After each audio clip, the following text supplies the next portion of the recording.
Bonsoir à tous, c'est avec vous, c'est Trading. J'espère que tout le monde va bien. Voilà, je reviens vers vous. Il y en a qui m'ont demandé le cake, et donc je vais vous faire le cake. Donc la liste du cake, donc de Pancake Swap, bien sûr, le DEX. Pancake Swap, le swap qui est de Binance. De la BSC, donc là, regardez, on a une hausse, un retracement, une hausse, un retracement, une hausse, un retracement avec cassure du niveau qui était là. Ok? Donc j'avais tracé mon Fibo de continuité de tendance par rapport à cette baisse et ce premier retracement qui m'a donné le 1,618 à 7,81 $ et on est en plein dedans. D'accord? On est à 7,47 exactement. La zone intéressante est la zone entre les deux lignes blanches là, donc 8,28 et 5,24. Donc on est dans cette zone des 8,26 et 5,24. Donc on est dans cette zone là.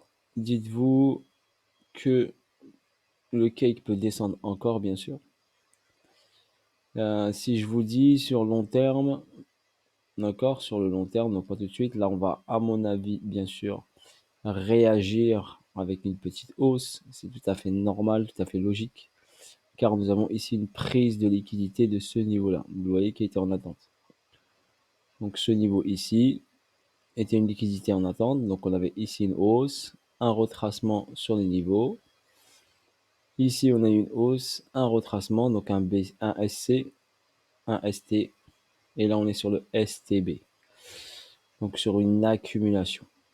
Ok, on avait fait une distribution BCARST, on est sur le saut.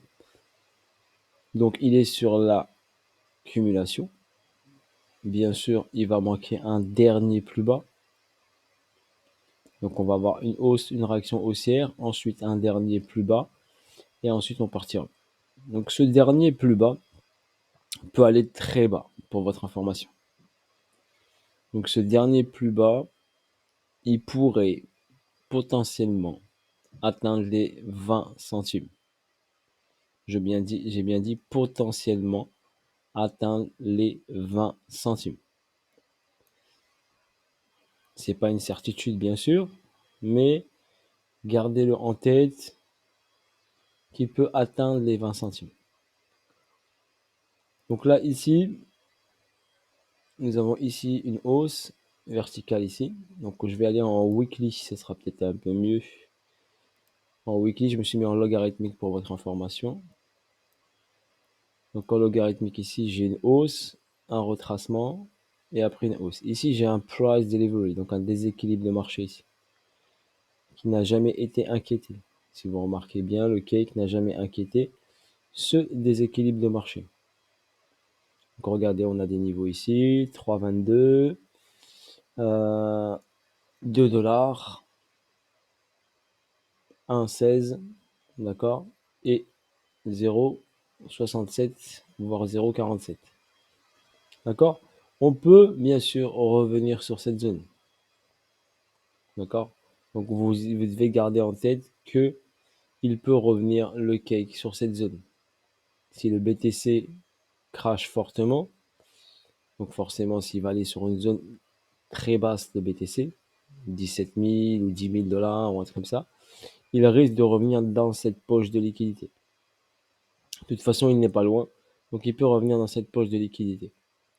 En ce qui concerne bien sûr le stacking que vous pouvez faire avec auto-composing sur Pancake qui est à 64%, et bien sûr intéressant si vous voulez stacker. J'avais fait une vidéo exprès pour ça, donc si vous voulez stacker, vous pouvez. Personnellement, j'ai stacké, j'en ai acheté à 10 $, je me rappelle, 10 $, et je les ai stackés sur PancakeSwap. Et je vais les laisser tourner. Je m'en occupe pas. Par contre, s'il redescend là, bien sûr, j'en rechargerai encore. Ok? Donc, quand il reviendra dans cette poche de liquidité, personnellement, j'en rechargerai et je le remettrai en stacking sur PancakeSwap. Cette hausse ensuite, on pourra bien sûr aller chercher vers le haut. Ok? Mais ça, c'est du très long terme. Court terme, on pourra faire juste un petit rebond, revenir peut-être dans la zone des 20 $ sur un petit rebond, et après il redescendra vers le bas. Donc voilà pour votre information, pour ceux qui voulaient une petite analyse sur le cake. Voilà, je vous l'ai faite. Mon graphe, mon autre graphe était ici. J'ai pris celui-ci parce qu'il calcule le plus bas historique. Tandis que sur celui-là, j'ai pas le plus bas historique. Mais je sais qu'on est sur zone acheteuse. D'accord? Que j'avais mis cette boîte verte. Je sais qu'on est sur zone acheteuse sur cette boîte verte. Ok? Et là, j'ai les données de tout le cours depuis le début. Ok? C'est un calculateur spécial Binance. Sur ce, bonne soirée à vous tous. Voilà. Bisous à tous, force à vous tous. Si bien sûr il atteint la poche de liquidité, on va dire ici, allez, s'il atteint les 3,26, on va faire une extrapolation rapide au niveau performance. Si on va chercher l'ATH, on pourra faire un x13, on va dire x13, 1325%. Ok? Et bien sûr, c'est le minimum parce que normalement il doit dépasser l'ATH. Mais bien sûr, c'est pas du court terme, c'est du long terme, hein. Donc si vous avez besoin de votre argent, je suis pas conseiller financier, mais si vous avez besoin de votre argent, ça c'est de l'argent qui va être bloqué pendant longtemps. D'accord? Donc, par exemple, ici, il était ici en janvier 2021. Là, ça met un peu de temps en mai. Mais là, prochainement, ça mettra un peu plus de temps. Parce que là, on était en découverte de prix. Et là, maintenant, il y a des paliers. Donc, le prix a créé des paliers. Donc, forcément, il y aura des arrêts, des rebonds, des arrêts, des rebonds. Ok? Quand un actif est jeune, eh ben, il a plus la possibilité d'aller vite vers le haut. Tandis qu'un actif qui est moins jeune. Et si vous remarquez bien, encore un autre exemple, montée exponentielle, retour à la casa. Et si vous regardez la performance depuis le plus bas, elle est de 12 135, environ 1 fois 120. Ok? Pour votre information. Sur ce, bonne soirée à vous tous et je vous dis, ben, passez de bonnes nuits et à bientôt pour de nouvelles vidéos pour les noctambules comme moi. Bisous à tous, ciao ciao.